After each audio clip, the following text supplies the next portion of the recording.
x86 systems primarily in our introduction to reverse engineering.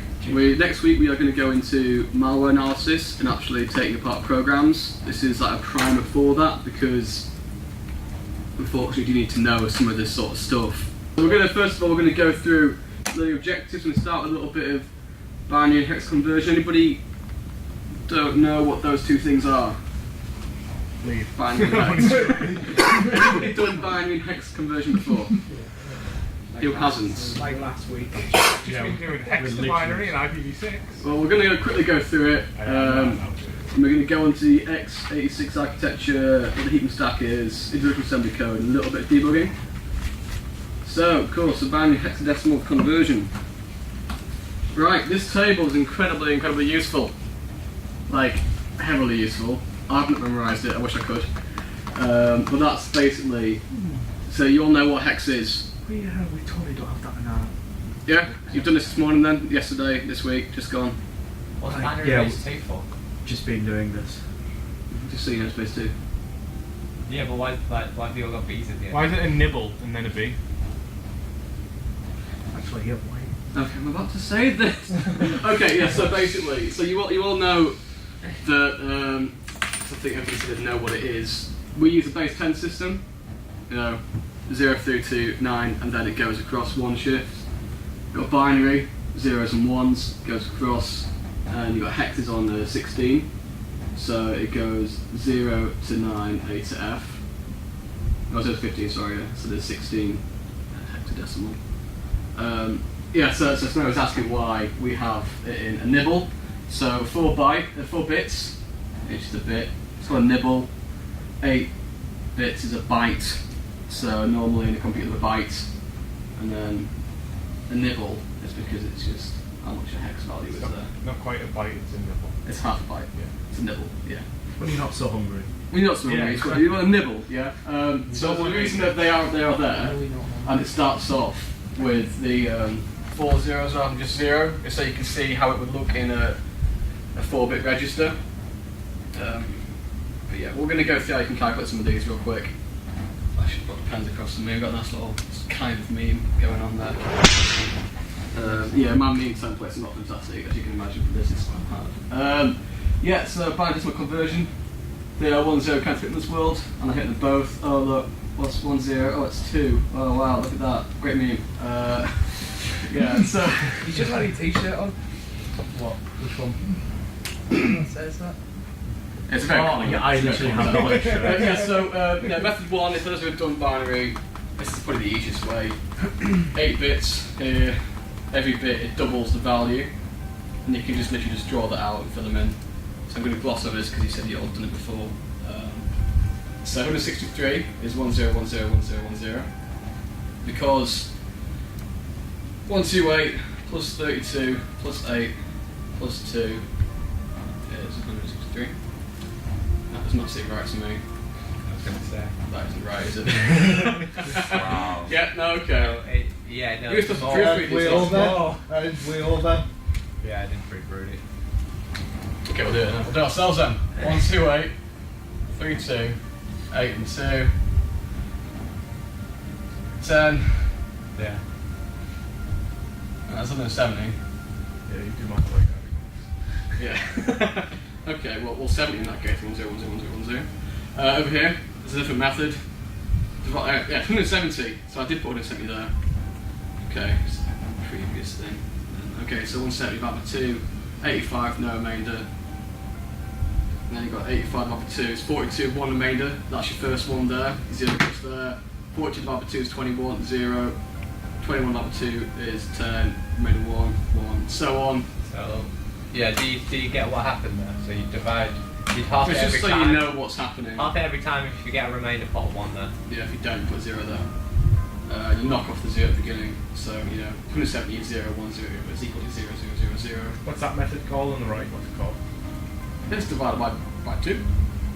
I mean, it's an all like. I honestly don't know. I don't think there's a name for it. I think it's just the way you can do it. It's using lots of arithmetic. It's the multiplication method Okay. we referred to.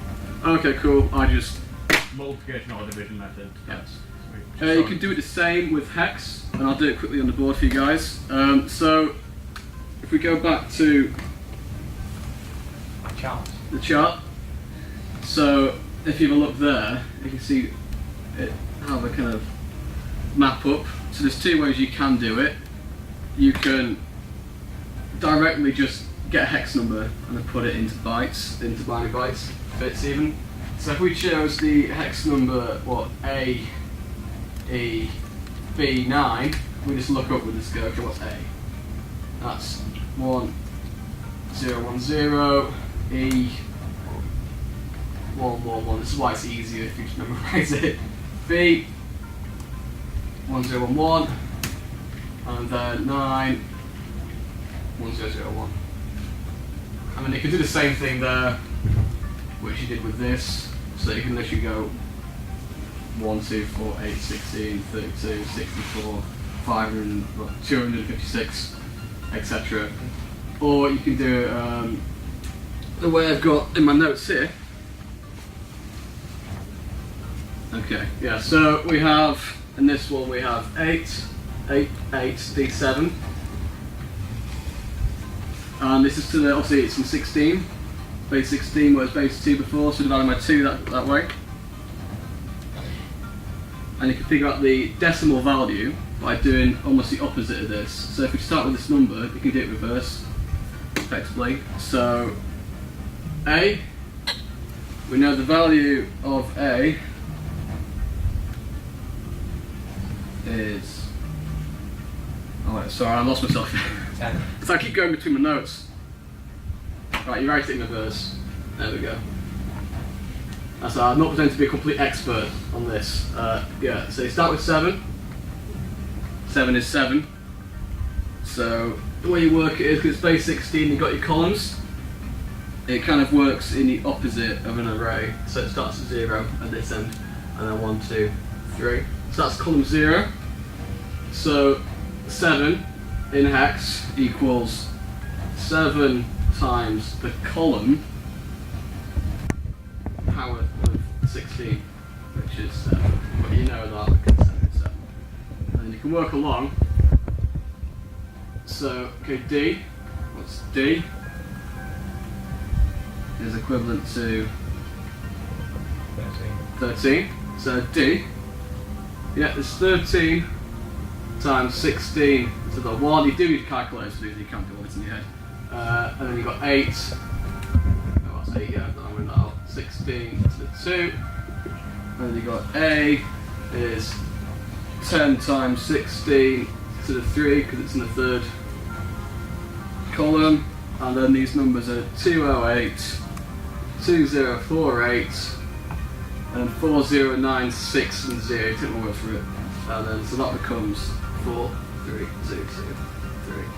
And I can do a similar thing with binary going the other way. So that's 0 times, like it's basically just to the power. We change 16 to 2. So you've got 0, 1 there, and then 2 to the power, the number column it is. These aren't incredibly important for you to do, it's just so you're aware of how it's calculated. So it's not incredibly interesting, you've done it before already. Yeah, we've got a nice logarithms in there. Negative numbers in binary have this thing called 2 complements. So if I could only see my slides on this screen at the same time, that would be really useful. Damn it, Google. I had the same issue. Yeah, so negative numbers are defined as the 2's complement of the positive number. This is because, well, if you're just going to go, you know, back to this and keep adding it, well, where are you going to put your negative in? So what they do is they kind of go the most significant bit, which is the very most leftist bit. If it's a 1, it's usually negative. If it's a 0, it's positive. If you're doing signed calculations. So the reason it's a 2's complement and not just flipping all the bits, because if you flip all the bits, you actually lose out on a number. So yeah, we're not going to have to go through this. I'm just letting you all aware there's a thing. You might do it if you are covering binary translation anyway. But just so you know, if you have the first bit as a 1 and it's a signed thing, it's going to be a negative number. You will always have one more negative number than positive. This is due to the fact that if you were to flip 0, 0, 0, 1 to 1, 0, 0, Jesus, 1, 11000, you've got like, if that was to become -1, you've also got 111, and that's not going to be a -0 because that's not a thing. So we just, the whole reason we add the 1 there is -1 becomes this, so it gets to -0, so long as there's an extra 1 there. It's kind of why we get integer overflows. So it was a big thing back in like the late 90s. None of us, I think, really can. Actually, maybe. In gaming as well. So if you were to get too much of a value, you'd suddenly have a negative value. Or if you were to start with 0 money, you send a packet to get less 1 money, you'd end up with the maximum money because overflows. But we're going to cover that in a C lecture we'll do later. So that's just a brief mention there. So here we go to what it's mainly about. Okay, cool. So x86 systems. Why are they called 886? Because Intel, that's why. They just literally, when they're making new chips, it was 80, 86, 81, 86. Yeah, nice and boring. The first one of the kind as well. Yeah, so yeah, the way it kind of worked was, do you know what, I didn't go into that because it's not very relevant. But yeah, so Intel, x86 is a type of process. You know what processors are, don't you? I don't so. Yeah, can I ask you a question? It's just the way that the Intel processors work. It's the architecture and framework for them. They started off with like obviously 8-bit, 16-bit, 32, 64-bit, and 86-bit is just what kind of happened, and it's backwards compatibility, which initially Intel was like, there's no point in making those. Why would you need to be backwards compatible? That's stupid. And AMD made it, so Intel was like, we should probably do this. But yeah, that's a completely different thing to do with Intel. We're just interested in how it works. So, actually, I've got all the notes here for that. Fantastic. But yeah, no, I'm good with that. So yeah, so first of all, before I go on to it, kind of a weird question. You'll see why in a second. But does anybody like boiled eggs? Boiled eggs. Now, so when you get your eggs and you put them in the egg cup, is it big side up or big side down? Big side down. Big side down. Big side down. Big side up. Oh, you see, because this actually caused some wars in the book Gulliver's Travels. So we'll see why I come into this in a second. So the kind of whole thing was in Gulliver's Travels. It was this whole thing with the monarchy was like, oh, you must break the eggs from the bottom because our emperor's son cut himself doing it the other way because of the small thin end. You go too fast to it, yeah. This all seems like a stupid whatever, and it kind of is. But it was a Gulliver. Have I wrote Gulliver's Travels? I do have it somewhere. I do not. Anyway, so it was kind of like a parody on French and England's relations with the Catholic and Protestant Church. You know, oh, they've got to be this way. It's got to be this way. Does it really matter? And that was kind of brought. They were called the Endians, the Indian people.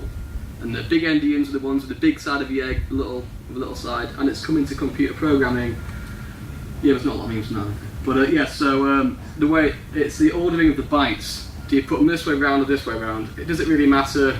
Can't we just do it one way? Unfortunately, you can't. So it's the sequence of the bytes. It comes from the Gulliver's Travels. Big Endian has the most significant bytes first in the low address, and Little Endian has it the other way. Intel and AMD use Little Endian in their memory format, which is only going to be an issue if you access memory directly. So it is worth knowing, but hopefully you don't really need to deal with it most of the time. So in memory, Intel and AMD, you'll have it this way. So you see how it says fadeless there? And then if you go from the high fadeless there, Big Endian, it's the other way around. What uses Big Endian?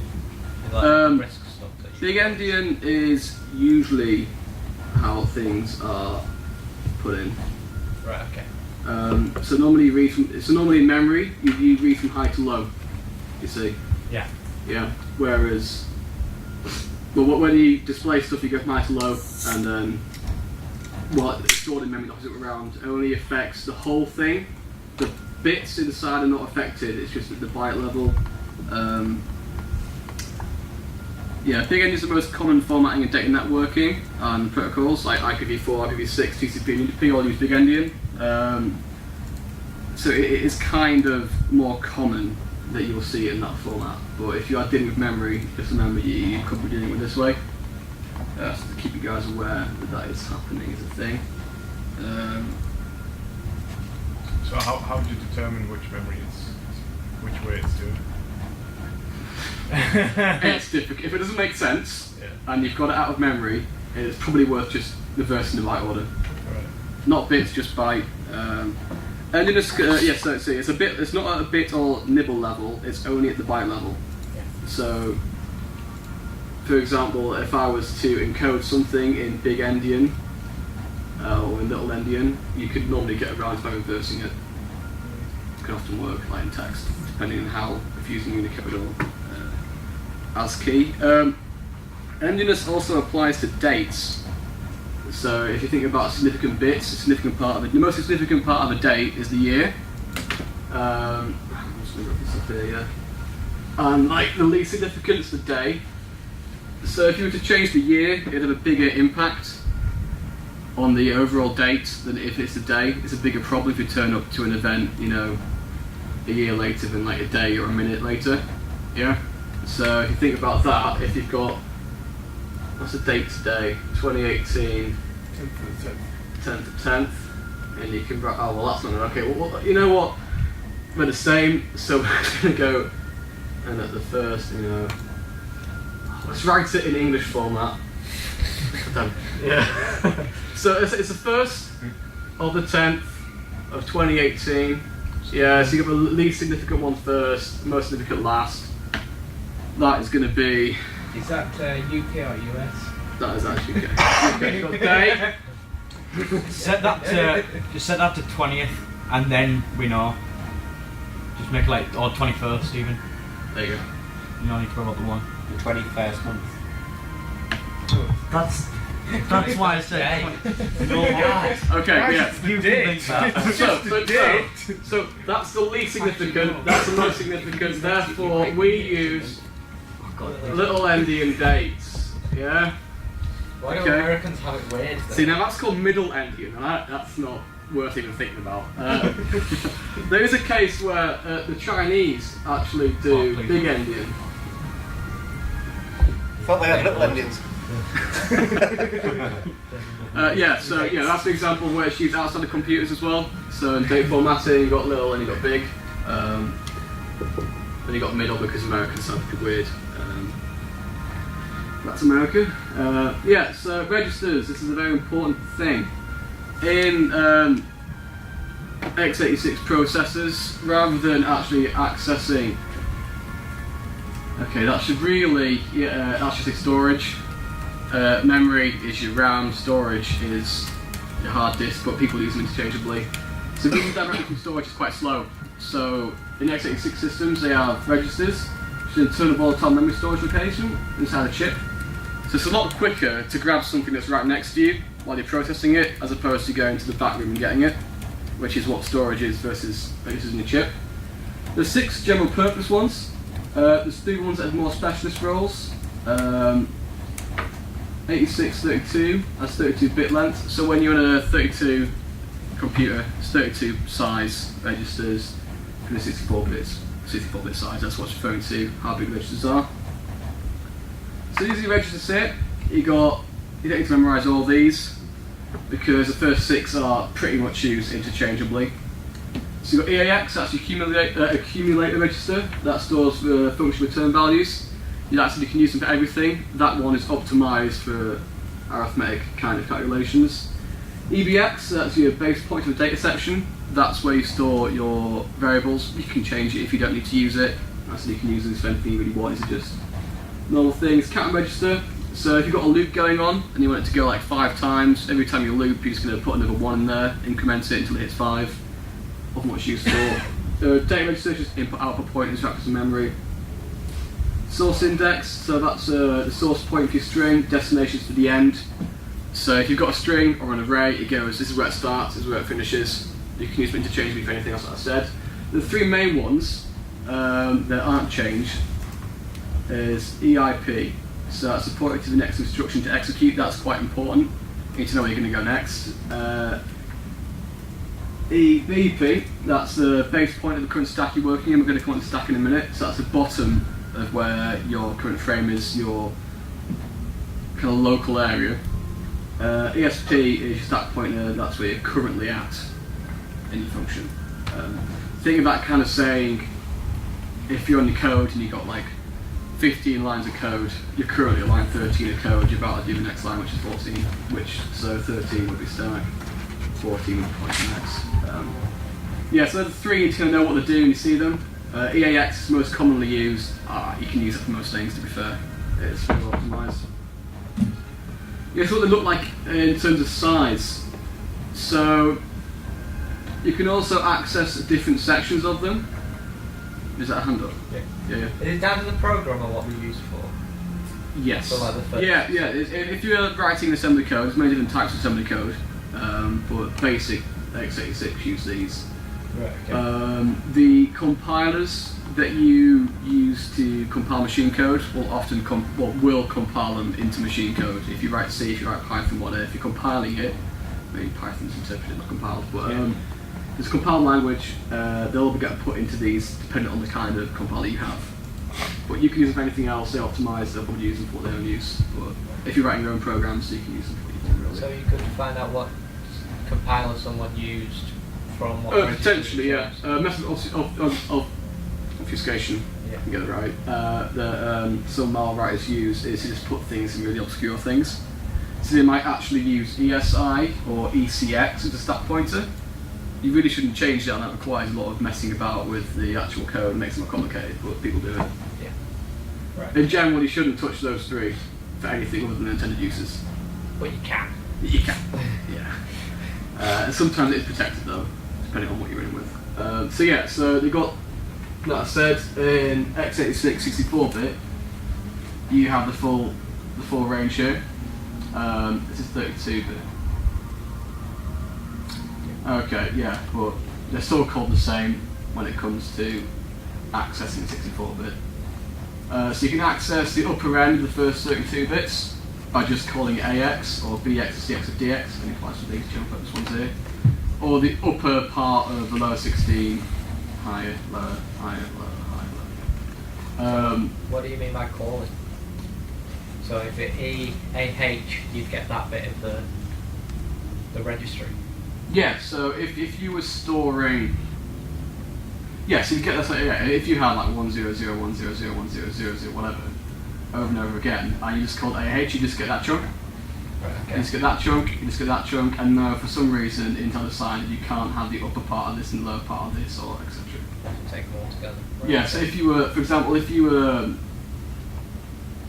compressing an image, I guess, you might just take the first this bits here, because that doesn't affect the important image that much. Sometimes you do operations to keep it efficient, you might just use one register, will come onto division. If you're doing very low order division, sometimes you'll have like the result here and the remainder here. Yeah. But yeah, so you can access parts of everything you want to do. You can't do it with these ones here because they're specialists, like first team memory addresses and stuff. There's different ways of calling functions. It's kind of a nod to that it goes in different ways. CDECL is most common, used by like C, C++, etc. Standard call is a bit less common. So what happens is, when you call a function or operation, or you go into a loop or anything like that, be it external, the caller is the one that's responsible to clean up after, because it knows what it's called.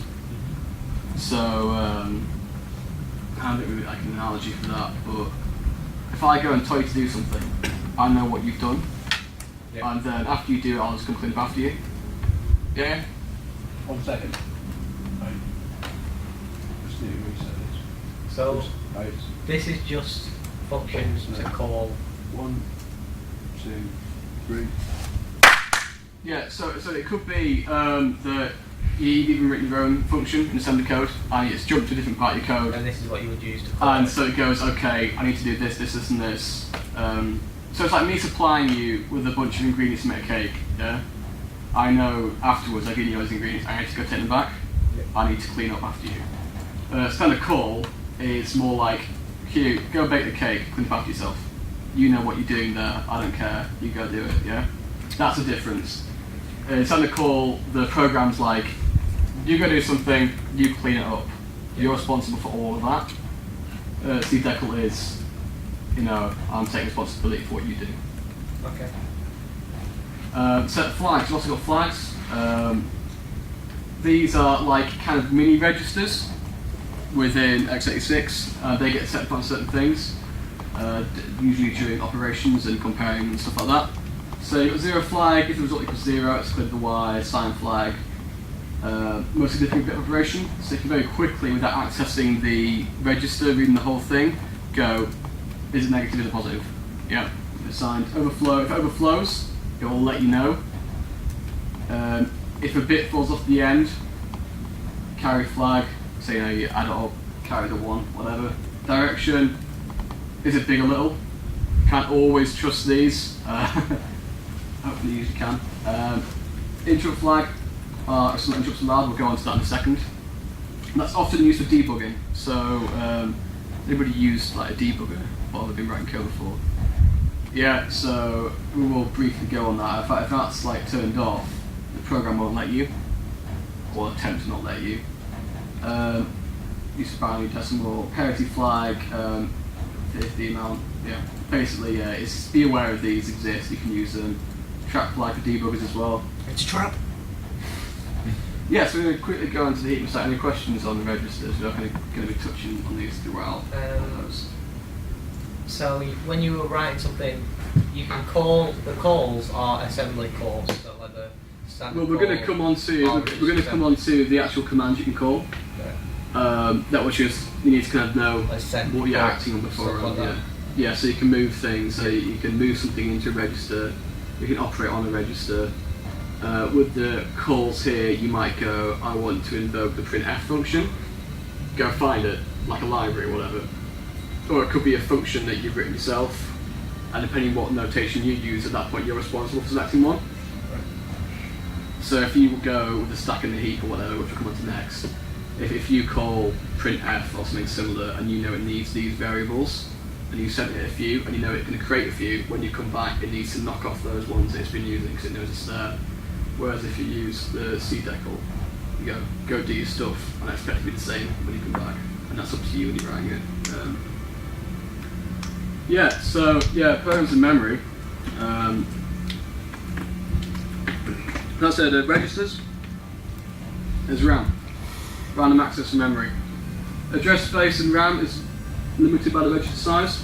So that's the highest number that you can put in there is your addresses. So each address is labelled. If you've got an envelope that's only so long, you have so many numbers on the street, for example, I guess. So with 16-bit, you can go up to 64 kilobytes of RAM. 32 bits is 4 gigabytes of RAM. Technically, 64-bit should be 16 exabytes of RAM, although this is kind of infeasible, you're never going to use that, it's a waste of space. We currently actually use 48 bits in Intel, which is a maximum of 260 terabytes. So they are 64 bits. When it comes to actual virtual addressing, you're only allowed to use 48. They are going to put out a patch or / introduce the next line 52 bits, which is still huge, and we don't particularly use that, but obviously massive corporations, data centers, certain government organisations might need to have that much data stored in RAM processing. So an interesting thing about RAM is computers will always think, if you've got a good computer, that they have the full amount even if they don't. In programs, each program is individual, it's called virtual memory, it's really cool, we're not going to cover it in this, but it's definitely worth looking into. So, each program assumes it has the full amount of RAM. Yeah, you can't see the programs, so it'll start at 0 or whatever. Is that why it just writes to hard drive space if it can't? Yeah, it's paging, yeah. But so all your 64-bit computers will all think they've got 260 terabytes of RAM, and actually you've got 2 gig sticks or 8 gig or whatever. 16. I've got 32 on my laptop and it runs Linux, so it's tragic. Looking at this diagram here, this is how it's kind of arranged. You've got your stack, you've got your heap. Your stack goes from the high to low. It's first in, last out. Think of it like you're stacking plates. If you put a plate on top of each other, you shouldn't really, I mean you could. But you can't pull it out the middle, you've got to take them off to get to the one you want. Heap goes from low to high. The addresses are virtual and managed by the OS, that said. We're going to kind of talk about what they are in a second. So when you load a program into memory, it all goes here, all the text goes here. all the commands go here. Yeah. Here in the global, that's where the variables go. If you set up variables, whether it's global variables, yeah. Also heap, also used for global variables, but it's not like constant then where your constant ones go. So if you've got an array you want to put in and be available everywhere, or just big data sets like instructions and stuff, it goes there. Stack is what your program is currently doing. It's a stage you're at. So I'm doing this, I've done this. Save that for later. I'm doing this. So when you go into the stack and you go, I'm going to call a function, and it goes, okay, let's pop these things on the stack. We'll do that function, do this, do this, do this. Function's finished, chuck it off, chuck it off, chuck it off, chuck it off. Yeah. Yeah, and it continues, goes, what's the next one? Okay, I'll do that here. Yeah, so it's a working memory program. I've used some kind of program. The stack grows and shrinks as functions push and pop variables off. So you need to manage the memory yourself, it's allocating the feed automatically. It has a size limit, hence stack overflows. That's a site, not so common anymore, but it's still a problem potentially. Static variables only exist while the function that created them is running. And that's it, it pops it back off. The thing to remember here is that's not obviously the scale. So high is the maximum value in your memory, low is 0. So if you go back to that, 16 exabytes or 26 terabytes, your stack's going to be like here, and this is all going to be pushed up here, and theoretically you've got all this bit to go into the middle, so they should never really meet, to be fair. And that's why they kind of don't really need to have that much data. What happens if they do meet? Well, you have time. But theoretically it's not going to happen, which is why this has been fine, but then going forwards they want to add more. So 52 is like an extra, like... Yeah, unless you're storing more than 260 terabytes of data In your RAM. memory. Yeah, exactly. So that size has got to eliminate the ability to do a stack overload, isn't it? Yeah. More or less. Yeah, stack overflow is a little bit different in terms of what's happening. I don't fully understand them, but it's not to do with hitting the heap. That's to do with like heap corruption and stuff, which is another thing you can do with stack overflows. If you can manage to get it into the heap, that's a great thing. But the stack can kind of fall apart as well if you're not doing things properly. That's to do with the pointers as well that you use. So if you set the current stack pointer to lower down than you are, just manage to get in, you can get to it stuff. Yeah, it's a very large amount. I mean, we were told in our lecture that that's 1 terabyte. It's not. I spent 20 minutes checking because I was sure it wasn't. What, exabyte? No. Yeah, Dan was saying He said it was a terabyte. I'm like, that doesn't even make sense mathematically, let alone from what I know. But feasibly, you're not going to use that. You've got 16, 32 gig sticks. You do go into virtual memory and use storage, but it's not very efficient. Okay, so the heap. So I have stolen some of these pointers, these bullet points from some websites, and they're also in the notes as well when you go. We've got references. Dynamic memory is allocated here. These are your global variables as well, which aren't set. You allocate them with Malcolm Calloc, so you manually allocate what goes on here. This is free by you. I'll show a bad time. We'll cover that in the C coding session that we go on to. No limit the size of the variable. It's got a global scope. Slower to access due to needing pointers, which we're going to see as well. And it's in no particular order. It could be all over the place. The way the pointers work, it's kind of like he's over here somewhere. You got to go find him. So a crude way of saying it for those who anybody do see or know what pointers are.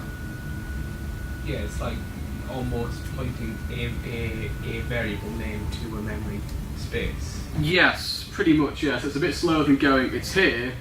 You're going. It's over there. So you got to travel a bit further. Yeah, stack's very fast to access. Just around this corner. Yeah, it's just around this corner. Yeah. It's very fast to access. Data explicitly allocated variables. Space is managed efficiently by the CPU.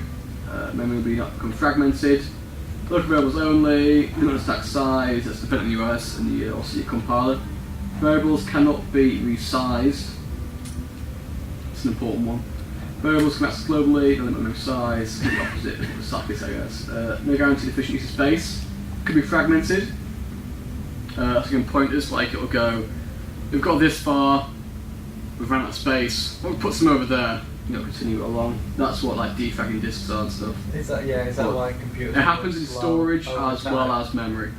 Is that why if you leave your computer on for too long, it'll run slow because your heaps? Yeah, potentially, but it could also be using so much RAM that it needs to start paging out of storage. Yeah. You must manage memory yourself. You're in charge of that, and variables can be resized. So that's the kind of comparison there. It's nice and clean, nice and ordered, and that's just it's all over the place. Cool, so we're going to the actual main part of this. How long are we going for? 35 minutes. It's only taking like an hour and a quarter to be fair. Yeah, that first I'll ask more questions, don't worry. Any questions on that previous section? I'll have to review it again a few times. Yeah. Yeah. Basically, you've got binary, you've got hex, you've got your different registers in memory. Yeah, which can be called using different We're going to come on to two-letter combinations at the end. To pull, no, yeah, so yeah, that's that different registry. accessing points. Yeah. So if you were to, we're going to go on to next bit is actual commands. If you wanted to use it, you can either use the whole thing, use the top part of the top 16 bits and the bottom 32 bits. You can use the top 8, yeah, so you can use whatever part you want. AX is the whole thing. Yeah. The whole 64 bits. Well, what's AX then? Is AX just the first 16? AX is the second 16 bits. Yeah. There's another 32 bits over it. Right. You can't access that independently. But yeah, it is a very in-depth thing that you could do a whole lecture series on, the whole thing. But we're just going very briefly over through it to give you a crash course understanding for next week where we're looking at debugging and stuff. Yeah. So you need to kind of know what's going on to get an idea. You don't need to be experts. I'm not an expert. I've got a tenuous grasp on life myself, to be fair. So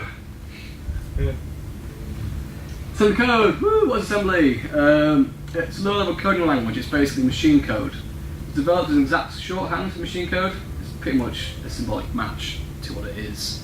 Machine code is obviously ones and zeros. Assembly is just this 1 to 0 means this. Yeah.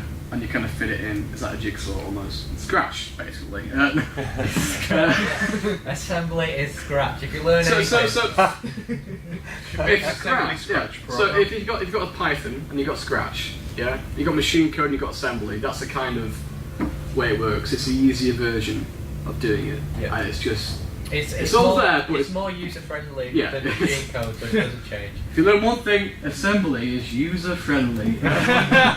The only thing is, Since when nobody was ever Scratch uses more Scratch. user-friendly than Python? Well, I mean, it breaks down when you get to that, but Yeah, Scratch and cow. Okay. the basic syntax. Snowy State film. It's I love American Psycho. exact same personality. Yeah. Did you Well, play thank that you, one as Ed. well? Looks just like them. Yeah, so basic syntax is composed of 3 main parts. There is a row data part, but we're not going to cover that because that's like an extra Python need. You've got the data section, the BSS section, the text section. These are declared when you write your code. So you know if you write, I don't know Python well enough, but in C you write your main function, then you put other functions. So in Python you define a function, but you've also got your main code. You can refer back to it, and it's split up. Yeah, is that how Python works? Yeah. Like a Yeah, class. so basically you have the Class. actual set script that's Yeah. in Python inbuilt, and then you can assign your own variables in your own code, and then you can Okay. recall Yeah, that. so it's a bit different in the fact that basically all your actual commands go here, and then like the variables go up here and stuff like that will come out here. So data section, data is used for declaring initialized data constants. Data does not change at runtime. Declare variable constant value, yeah. So syntax for declaring it is you just literally just put that section data, type your stuff in. It's that simple. Does it contain no variables then? Nothing that changes during runtime? Ah. The BSS section, however, is for declaring variables. You just there you go, section.bss. Do it. Yeah, and you don't have to put end, you just put it in, and when it hits the next section, it knows that first one's ended. Is this assembly then? It's assembly. Wow, this is simple. Next! It's as easy as ABC. 1, 2, ... actually. Yeah. Okay, yeah, BSS section, text section, this is where your actual code goes. It's kind of like the global main. Oh, well, it's basically exactly the same as main on C. Yeah. Except the variables go out here. So it tells it where the actual command execution begins. You just put section text, global main, main. You can also declare functions doing the same bit here. Global function, function 1, for example. Okay. Language types, there's two main ones we're going to use. We use Intel, which I'm calling the standard one because it's nicer. And you just have your command / operand, and then you've got your arguments. So you've got the destination first, then the source. I prefer that to AT&T, which is source destination, although that kind of makes more sense. They have these weird rules where you have to put, $sign before numbers, %sign before registers, and a bunch of other stuff if you're doing variables that change. And is that in case them variables are used somewhere else? I think it's just so it knows. So I've not really looked into AT&T that much. It's just different syntax. It's just different syntax. Yeah, that's what I mean. I'm just wondering if it's there, so then. If there's a variables constant are number set. that you set within this command, Yeah. it will always be that. If you've got a variable, it's got something else, I can't remember what it is, just so it'll know. Because, you could put in, 010001, and that's your constant number, but for some strange reason, you may have also called that the name of a variable, which would be stupid. But, because you're working in hex code, it could come across like that, so I guess. This is nicer. You can do it all like this, and your compiler will fix it for you. So just go with that. Is what I say. That's what I'm going to learn today. So 90% of assembly code is made up of 14 instructions, according to a talk from Black Hat. We're going to be going through like 17. I guess. 17 instructions. Yeah. Will we know like 98% of them? Well, I get maybe. There's a lot of instructions, a lot of specialised. You can get past the 14. Okay. First one is one that you don't really need to use much, but it's kind of a fun fact. It's the only fun fact I can think of when it comes to naming these things. But no op. So it's used to pad memory, make it more predictable. So if you're only like halfway through like 32 bits, it's no op, no op, no op, and it'll just go, cool, you finish with 32 bits, you got your first part and a bunch of zeros. All it does is it just does this. It substitutes, it's an alias for that. So it doesn't even really exist in its own command, but it is one in the manual. So what does that mean? XC, HG? Ah!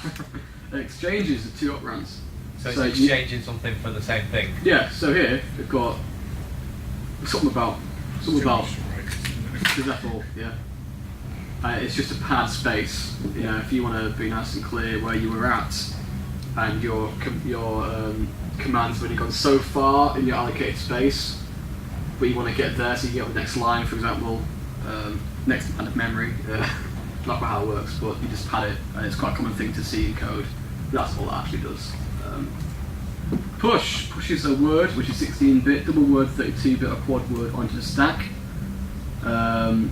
Automatically decreases the stack pointer by that push onto the stack. So, as the stack goes from high to low, so if you're putting something on the top, it's going to decrease the pointer to where you are because it's going from high to low. Yeah, we're just going to kind of fly through these so you can know what they are. We'll spend some more time on a few of them. Pop. So it's the opposite of push. Pops it off the top. Increases the stack pointer. Pretty simple, those two. Take it off and put it on. This again could be to if you want to put a bunch of stuff on the top. So you're currently here, and you want to save some space for later. You could just push a bunch of stuff on top. You're now here. Do a few commands. And you can add things into there because you've allocated space for them. Yeah? And once again, if you're in a function and you're using standard call and you're in the function has done all this stuff here, it's done that command, that command, that command, and left here, it'll pop all those off the top and take it back to there, and your IP is now here. Why wouldn't you just move the pointer to it? Because you've also got those in there.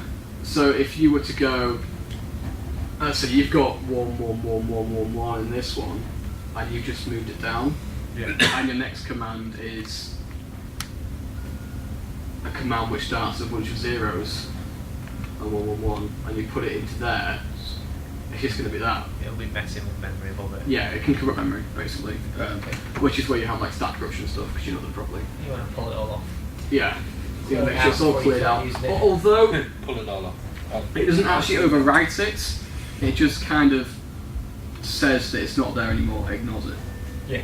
And then when it comes to writing it, it will know to put which zeros. It's the same as like when you delete a file. Yeah. Where's my clean click? Right. Oh, no, call and rep. Yeah. Okay. Yeah. So calls a function nice and simple.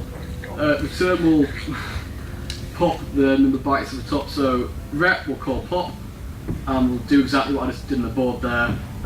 So rep will pull everything above it. off. Return will go back to where it went before. So you start your function. You call printf. Yeah. Yeah. And then it does its stuff up here. Then it'll go, okay, now I need to return because it's read all the commands. To But it'll where pop, the pop, call pop, was. pop, and you're back here. Undo. Yeah.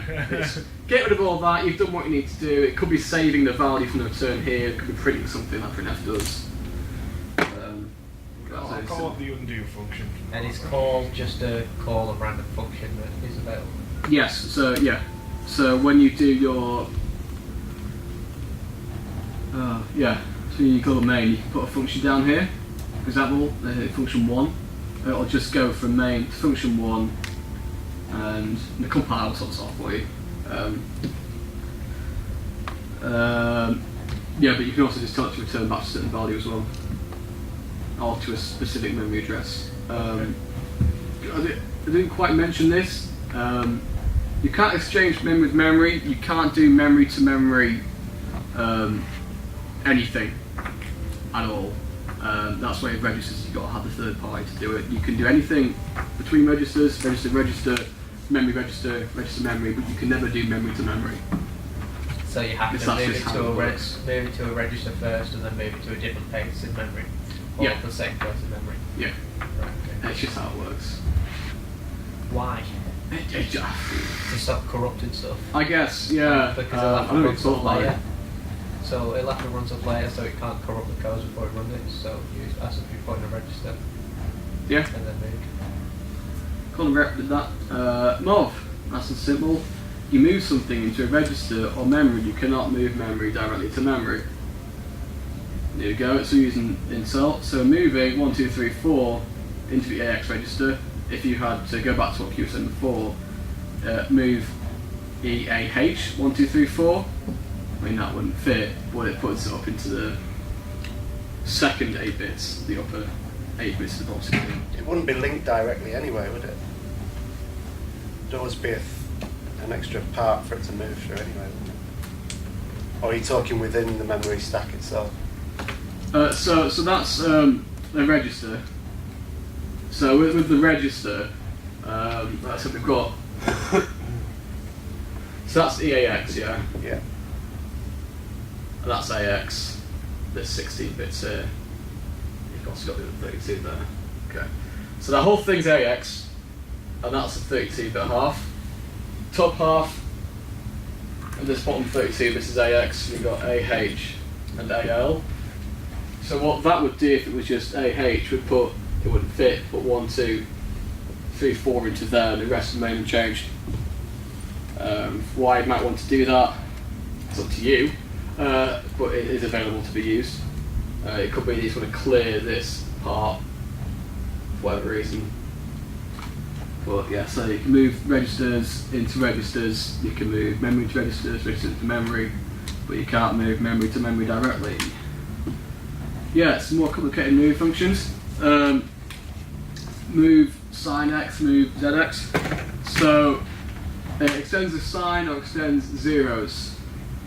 So if you were to move sin x 1001 to anywhere of a larger register, so let's say you've gone from AL to AH, it would fill AH with ones because the most significant byte is 1.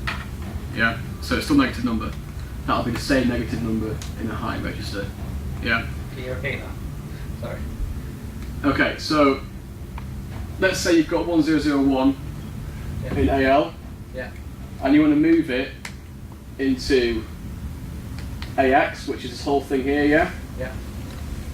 But currently that's full of zeros and that end starts with a 1. It's a negative number and you want to put it into a larger data set. It's going to fill this with 1s. Right. So the most significant byte will still be 1. And because of the way that 2's complement works, that'll be the same negative number. Right, okay. Yeah? Yeah. And the same with the zeros, that's kind of more common sense, is you just make sure that's all filled with zeros, it's the same number. It just starts with 0. Yeah? Because 2's complement of 1 is a 0. The first one makes it a minus. Yes. Okay. Yeah, so if you had 0, 0, 0, 1, the most significant. Now if you had 1, 0, 0, It's so we minus. or 1, 1, 1, 1, 1, so 4 ones, that's minus 1. Yeah? Extend it all the way along, still going to be minus 1. Yeah, so that's what exists. Then ZX is literally, you're just adding zeros. You're showing that it's 0. That's just giving you the option to do it. It's less useful than sign extend, but you might want to use it. Depend if you're using signed or unsigned data. Because obviously if you have signed, you're losing half of your available memory size. Yeah. So start. I've only got 11 slides left. It's doing all right. I think it's quite dry some of this. I'm going to put some more upbeat music on. Maybe it's sleepy. Yeah, I'm getting a bit sleepy from that actually. Oh, this is I'm not sleeping yet. Any requests? Can you Venga boys? So Yes, Venga boys. Random cyberpunk. Is that better? Oh, death metal. Okay. Yeah, don't attack me. Cyberpunk music. Hype. Well, that's 5 minutes long, jeez. Yes. Put on some fat rat. Yeah. Yeah, I'm actually being serious. Put on some the fat rat. You have any whale song? Wheels. Isn't that just all Pixie? Disney movies. Just whale music. That's narwhals, isn't it? This is quite a simple one. You're adding or subtracting to something. Not much else to say on that other than if most significant bit changes, overflow flag is set. If you're using standard arithmetic, that's good for error handling. If it's large in a database store, the carry flag is set. Useful unsigned arithmetic error handling. You should never be more than. Yeah, you only need one carry flag because even if you add 4 1s together and 4 1s together in binary, you're never going to have more than one extra bit. Do you know how it works? Where did you learn all this, by the way? The interwebs. The interwebs. Yeah. We have a resource that just allows us to learn anything, no matter where we are. You can't believe what you read on the net now. No, you said the Matrix. wasn't there a book you read? Assembly. I haven't got what through that now. Increment and decrement. Basically, add 1, take away 1. Good for loops. Yeah. Same way that overflow flag works, but carry flag is not set. Multiplication and multiplication. So multiply the value. EAX. This is where EAX is used explicitly by a different number. Use that for sign calculation. That's the difference between the two. 64-bit result is stored EDX and EAX. It's a 32-bit calculation. The lower part is an EAX and the higher part is an EDX. 60-bit multiplication results are stored in same but lower. So the way that works, I've got more on the next slide. Was that? Yeah. Okay. Yeah. So that confused me initially why it's stored in 2 things, but really the thing. But if you want to play a really large number together, 2 large numbers, you're going to get a number that's larger than your actual data set, your calculation. If you're doing small ones, the lower part, well, you'll have it all in the AX, like 2 times 4. It's going to all be in there, but at one point it's going to be too big to go in there, but it'll start to overflow into EDX. That's it. Took me too long to understand that. So EDX is just using an overflow. Yeah, it's an overflow is too big. Yeah. And that's why, like in 16 bits, they use DX and AX, so the lower parts of those two. The lower halves of those two, just so you know that it's still there. And then if it's 8-bit, you can fit it all in AX. 8x in. Right, okay. Division and addition, once again, I for signed. EAX, again, EDX, EAX. EDX is the remainder. AX, DX, AL, and AH. So at the end, yeah. it's tied there.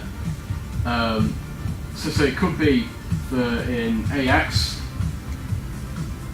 So the whole thing is AX, and then you've got, I'll go on this side of the camera, you've got AH is this one, AL there, and you've got the answer is 0, 1, 0, 0, 1, 1, 2, 3, 4, 5, whatever, yeah. And then you could, and you've still got 1 left in there, so you've got to remember when you're reading it that that bit there is the remainder, and that bit there is the actual answer, the result. We don't do floats. How do you check if a register is signed? How do you know? There's a flag for that. So there will just be a flag next to it saying this has been signed. Yeah. So if you're doing sign application, you will want to be setting the signed flag, but also you should keep track of that yourself. So, for example, in C, you will set your variables as signed or unsigned. You can do it assembly as well. But by setting them as signed, you are kind of half in your mind. You can get rid of that. To you. And, or, and so. Who here has not done and or in coding? So I can go through it now. Cool. Zor? So what was all? Not all. Zor. You've not done Zor? No. No? Yeah, it's basically not or. So where and, if you got 1 and a 1, that's a 1. Yeah. 1 and a 0, it's a 0. 0, 0, 0, yeah, 0. That was not the most clear way of drawing that, I realise that now. Yeah, I'm just going to go do it here. I apologise. Drawing bubbles. That's how it works in my head. Yeah, so let's do the whole thing. So you got and, yeah. The potential combinations of bits, operations, bitwise operations. So when you've got, I'll just do 4. So 0, 1, 0, 1. And what's where you do this 1, 1, 0, 0. If you're doing and on those two, what you're going to get are 0 and 1. That's not the same. 1 and 1, that's the same. That's not creating an and, it's 1. They're the same though. They're the same, yeah. It's a 0. So if they're not 1 with an and, it's a 0. So pretty much the same rules as if you're doing binary multiple. Exactly, yes, exactly the same as this is all not going to forward to as well. So for or, if anything is a 1, you're going to go, okay, yeah, cool, that's a 1, that's a 1, that's not a 1. But Zor, it's only either or. Yeah. So it's that. Because it's not either or, it's both. That's how Zor works. You just learn. There's inconsistencies there. Oh, no, never mind. I'm gonna give up. I thought the top one was XOR as well. That's it. Just and. And. Would it? Are you sure 0, 0 doesn't make a 1 with an and? Because they're both the same. Oh, yeah, zero is fun, isn't it? And I'm pretty sure It's those like triangle. Yeah, but a false and a false doesn't make a truth. It doesn't probably. Logic gates, yeah. No, it makes it 0. Yeah. Does it? Yeah, so if Yeah, 1 equals that's 1 the and 1 equals 1, So- fantastic. so then If it's 0 not equals 1 or, is it? and So 0 it's not equals or, 2, so then it equals 1, doesn't it? 1 and 1 should You're be. doing an and 1 and 1 should be 1, operation, shouldn't it? operation. So it should Yeah, be but 1, 1, 0, The 1. last one's XOR. Oh, we're talking about the top one. Yeah, so the bottom one's wrong, so 0 and 0 should be 1. Should be 1, 1, 0 on the bottom one, shouldn't it? No, it's it So should. this is pretty much That's just like different. Zor, Yeah, Zor's right. How can Zor be right? Because there has to be include only 1, 1. you've got to look at, okay, so look at all. You look at, they're the same data set, aren't they? So it's what, if it's got a 1 in it, it gets a 1 at the bottom. It's With an a and, 0. isn't it? So if either of them are a 1, it gets a 1. Or, on Zor, if It either can of only them be are a 1. 1, Right. There can only be one, only Jake. 1, 1.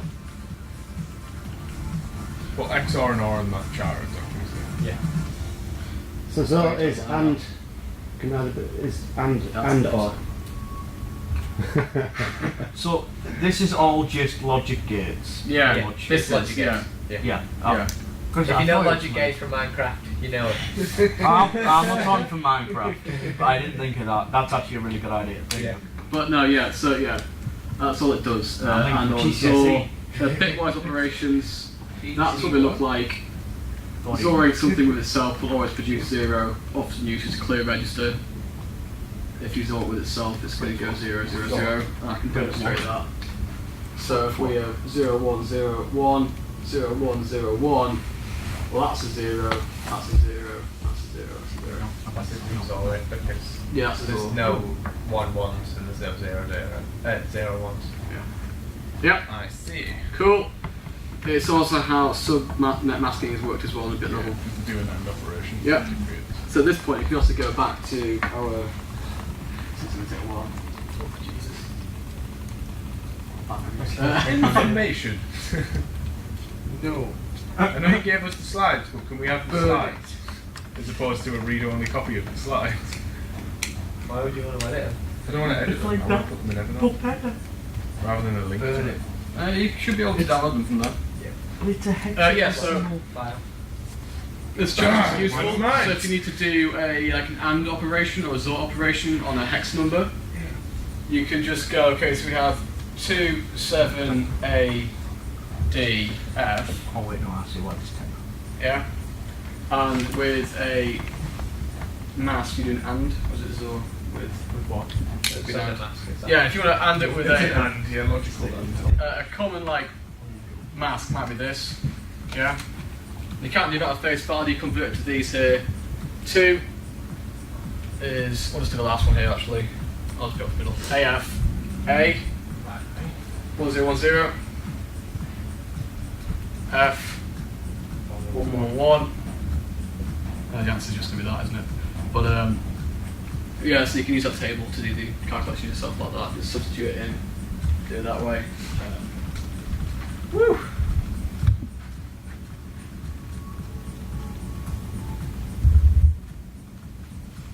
There we go. Shift to the left and shift to the right. Pretty easy. Shift the bit to the left or to the right. New bits will be 0. If it's removed, it's in the carry flag. If you wish to keep the sign, use SAR as opposed to shift right.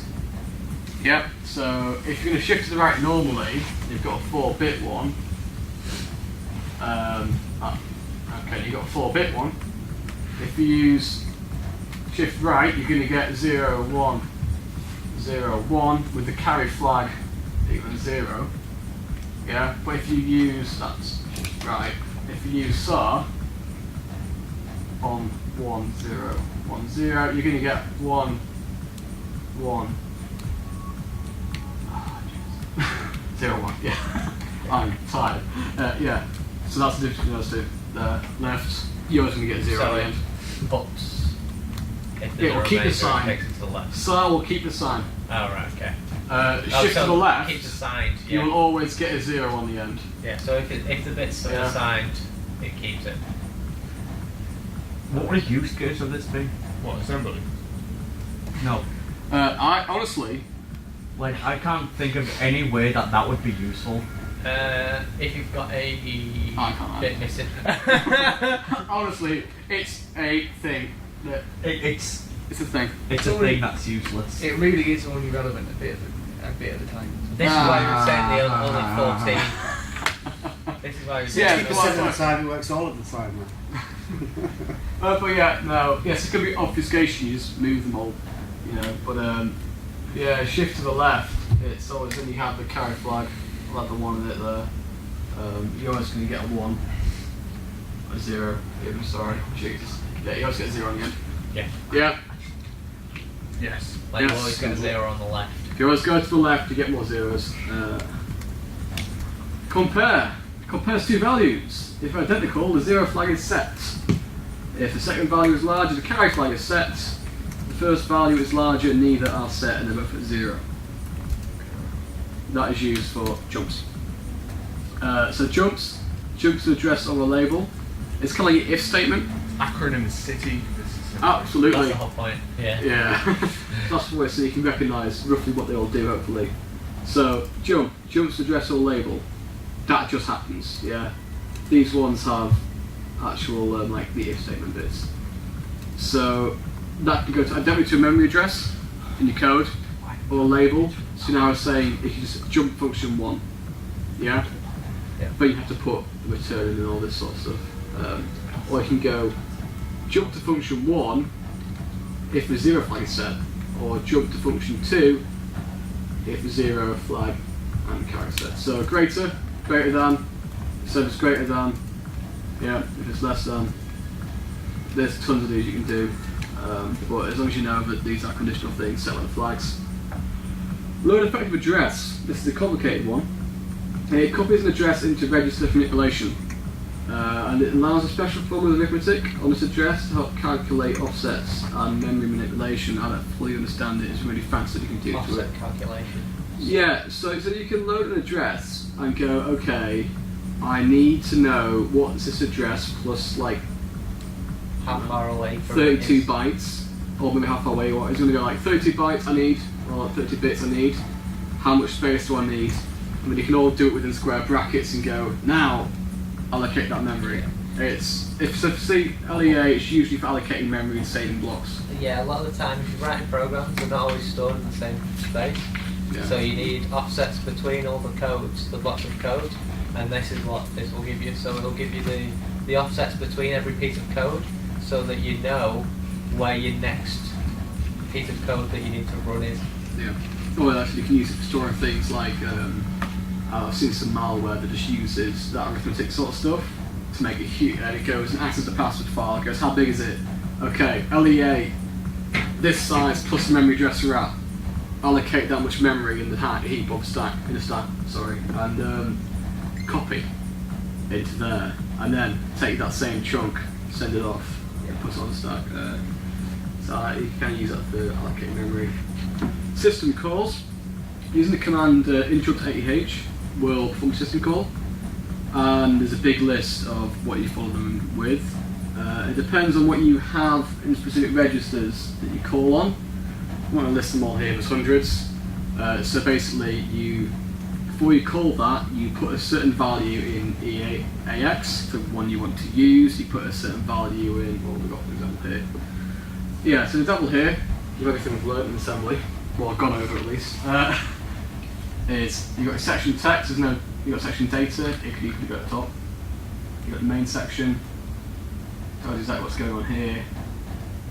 Message length, message to write, file descriptor, so that goes into EBX. Where's it standard out, call number. So EX number 4, that's system write. Okay, system write will go, if you go look it up, will say you need to put where you want it to go into EBX. So by putting 1 into EBX, syswrite knows it's going to standard out, which is your command line usually. And then in AEH, because it's in hex, we'll call the kernel, but we'll go syswrite, stand out, does it, then he puts 1 into EAX and goes, okay, that's exit and it's the program. Yeah. Simples.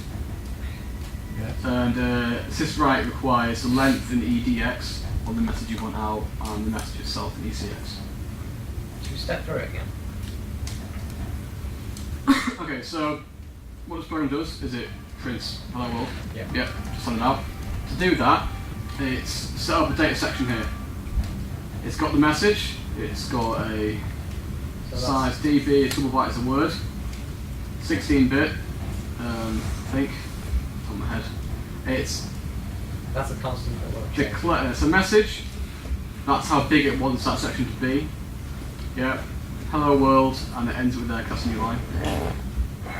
In hex. Hello world, new line. Yeah, and it goes, length is equivalent, that's just a little like shorthand for it to go, how long's that? Yeah. Okay. And then it goes up here, and it goes, message length, move it into EDX, that's required for syswrite. So he's looked up syswrite first, Yeah. he wants to write to the screen. And he goes, okay, to do that, what the system call needs, it needs the length to be in this register, EDX.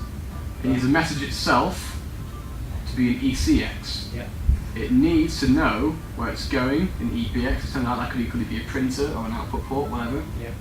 Could be write to a message or a file. We need a few other things to do. in this case it's going to an out, he puts in what he wants to call into EAX. Number 4, which would be syswrite. He interrupts and calls the kernel. Yeah.